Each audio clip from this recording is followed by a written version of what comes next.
Recently, I became a chartered accountant here in the UK, and I got thinking, what would I wish I would have known when I got started 3 years ago?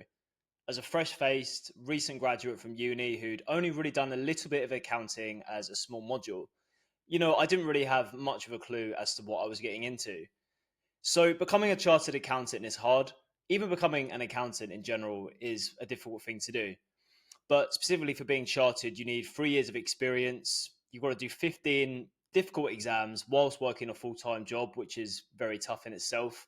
And there's various different professional development tasks to complete too. And I can promise you that if you do go down this route, most of your weekends are probably going to be spent sat around the desk or a table studying. And this is pretty much me for the past 3 years. I've only recently just came out of this. So yeah, great fun. Um, but I didn't really fully appreciate that when I first got started because no one really tells you this when you sort of first jump into a training contract or set out on the journey to become an accountant. So my training contract began in late 2021. As I said, I'd taken an accounting module at uni, but in truth, didn't really remember much. And I promise you, the learning curve was very steep. So, speaking to myself 3 years ago, here is really what I wish I would have known. So, first off, don't stress if you are not a maths whiz. So, when I grew up, I absolutely hated maths. I wasn't awful at it, but equally, I wasn't great.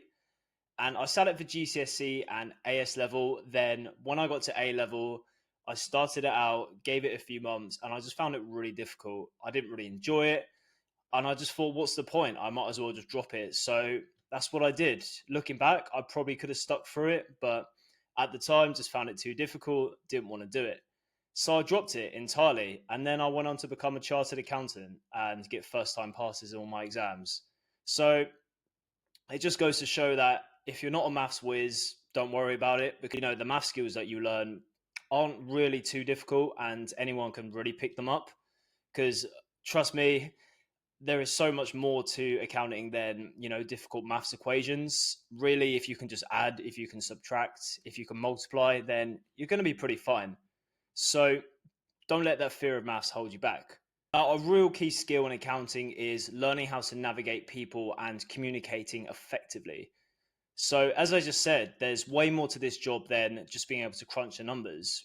Being able to communicate with clients, particularly those from a non accounting background or a non finance background, is a massive skill in itself. As an accountant, really, you're no longer a bean counter. You are effectively a trusted advisor to these businesses. They come to you for advice. You're the one that has to understand trends in the figures.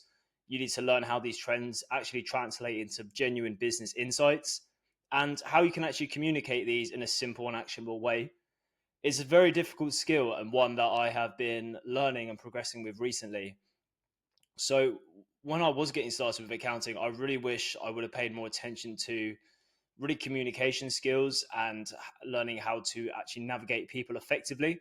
So before accounting, I had a bit of experience in sales, which definitely helps with accounting, surprisingly. A lot of people think that accountants are very introverted, but it really does help to have a bit of sales skills as a background or just being able to communicate with people. So, next up, I want to say if you are sitting exams around your job, really learn how to study and find those power hours.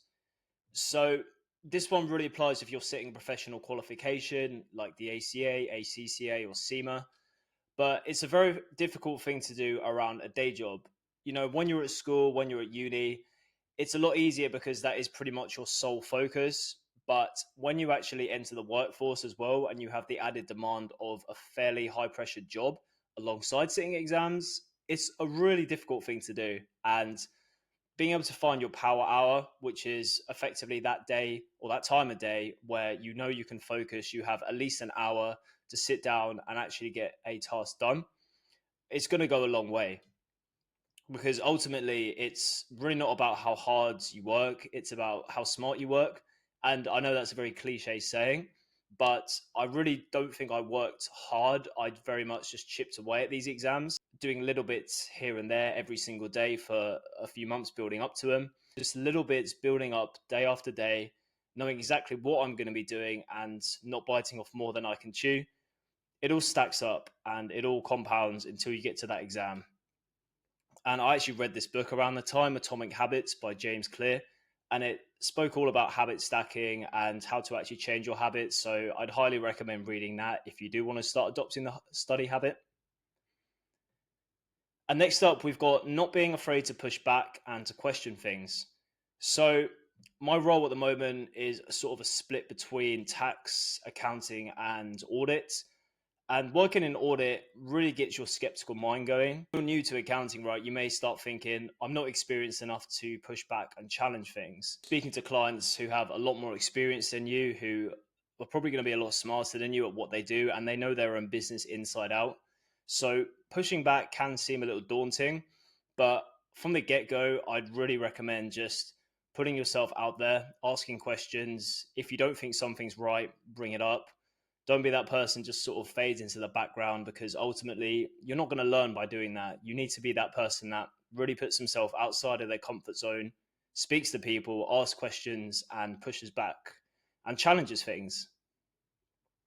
And really, the sooner you let go of the idea that I'm not experienced enough, the sooner you start learning and the sooner you start growing. And also, you're going to gain a lot more respect from others, whether that's colleagues, managers, partners. And really, it just doesn't apply to auditors, sorry, it doesn't just apply to auditors, I should say. As a public accountant, you're going to be compiling financial statements from a bookkeeper, and you might need to question why certain accounts are being used, whether classification is correct, what underlying source documents show. And having this questioning mindset will take you a long way, regardless of your role, whether that's in audit, tax, or accounting in general. So, this is sort of my summary of what I wish I knew a few years ago when I was getting started. Really, don't worry if you're a maths whiz. If you're not a maths whiz, learn how to navigate people and communicate. Find your power hour if you have to study, and don't be afraid to push back and question things from the get go. So, I hope that was helpful. On this channel, we speak about all things accounting and helping accountants excel. So, subscribe if you want to follow along for that, and I'll see you in the next video.